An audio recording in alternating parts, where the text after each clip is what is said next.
Hey everyone, this is Jennifer Beamer, owner-operator of Expertly Dyed Art by Science, and this is the daily vlog, episode number 39. Today I wanted to do a little show and tell about the loom yarn that I just made. It's taken quite a long time to make it all. Granted, I haven't been working on it non-stop, so that's why it's taken me so long.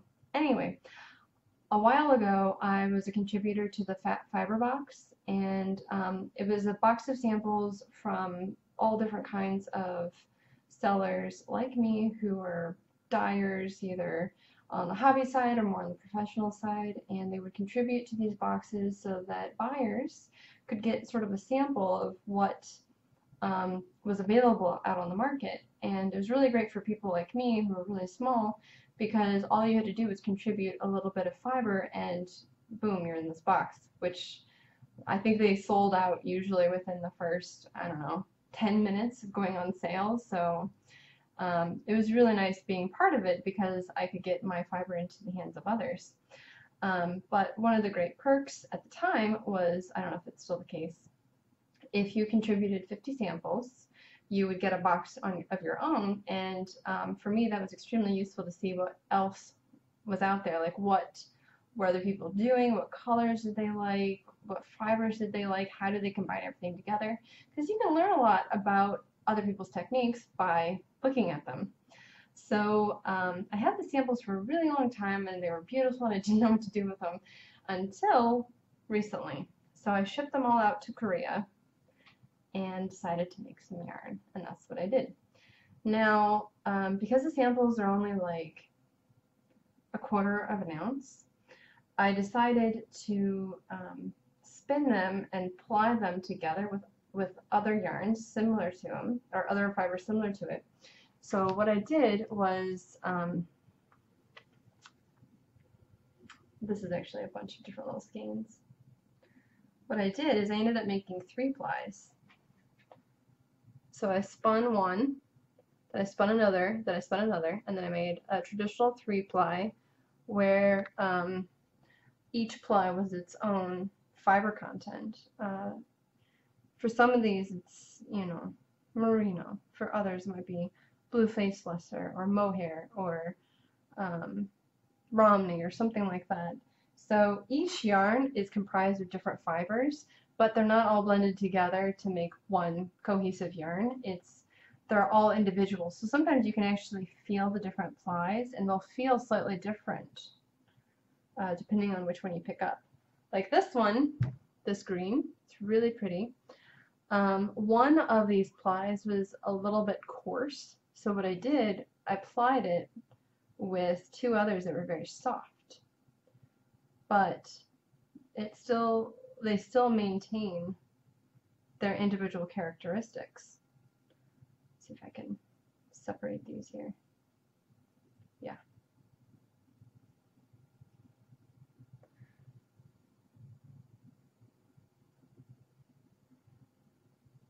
There we go.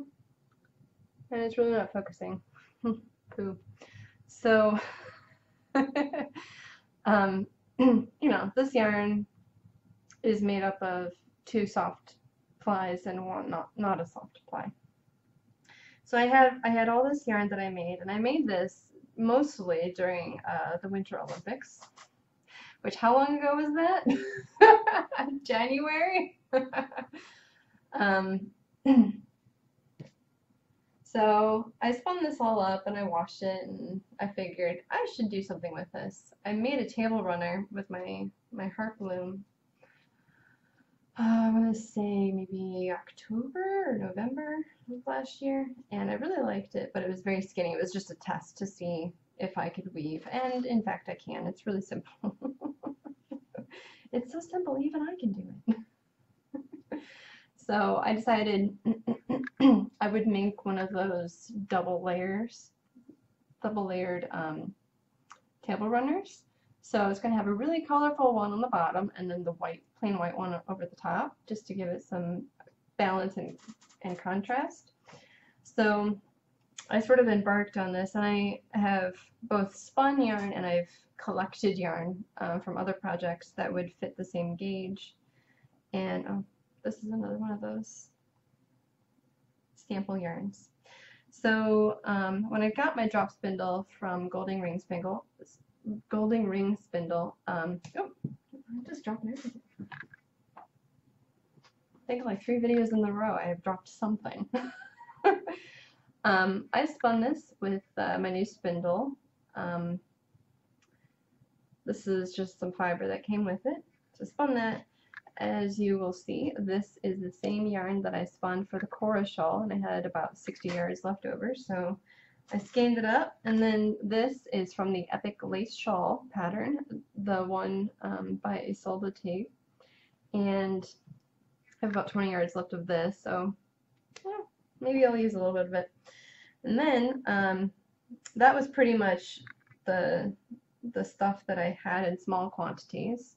And then I had this Cormo, beautiful, soft, springy, squishy Cormo.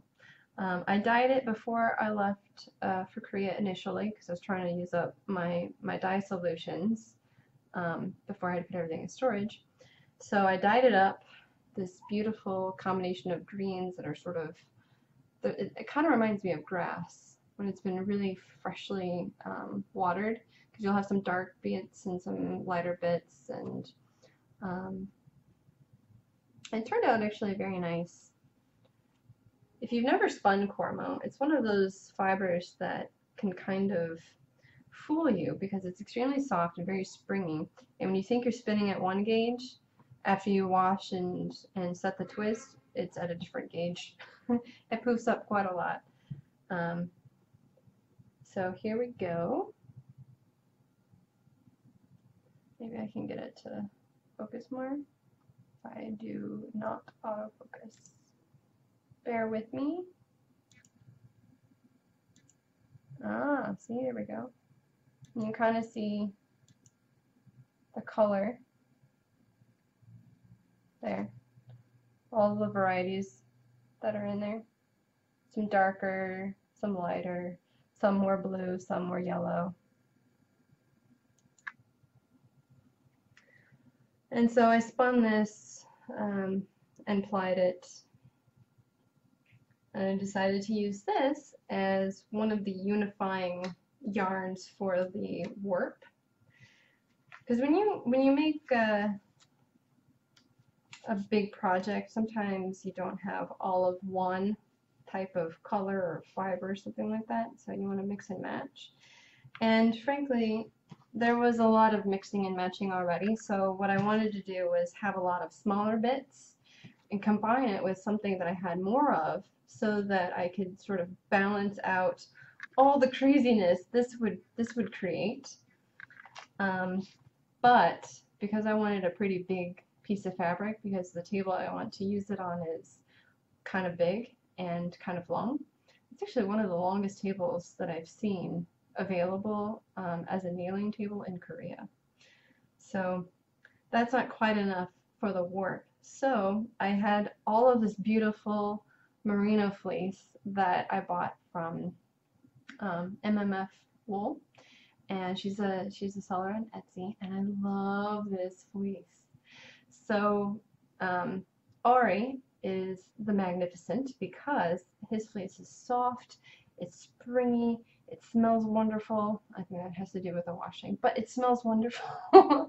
And I've shown the fleece actually in a lot of my videos, and is the fleece that I was using for the Fleece to Shrug project series that I'm also doing over on my tutorials. And I decided, because I had so much of it, I was just going to spin some of it for the weft. And I decided that instead of spinning something else for the warp, I would spin some of this for both the warp and the weft. So I have 3 skeins. One of them is currently being washed, so only 2 are present. And this is, I think, a slightly thinner gauge than most of the other yarns that I spun, but that's because this is a very soft, smooth fiber, so the drafting part was super easy. So I was able to get a slightly thinner gauge with this. So I think this is considered heavy fingering, and the rest of this is fingering weight yarn. But in total for this white yarn that I have, it's actually not entirely white. I have some Angelina and I have some Tussa Silk blended with this. It's, I think I have about 1,000 yards. No, I have like 950 yards of this stuff, and it took forever.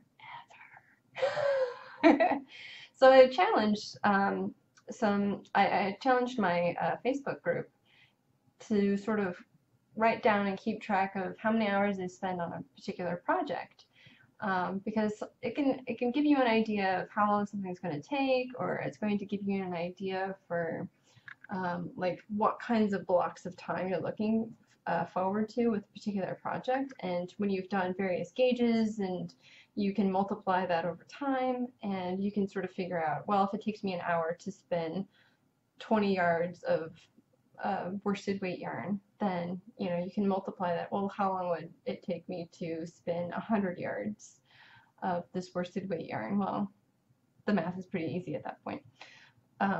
So far, I'm pretty sure this is all yarn I'm going to need for this project, but I might need to spin some more of this white stuff to finish it off.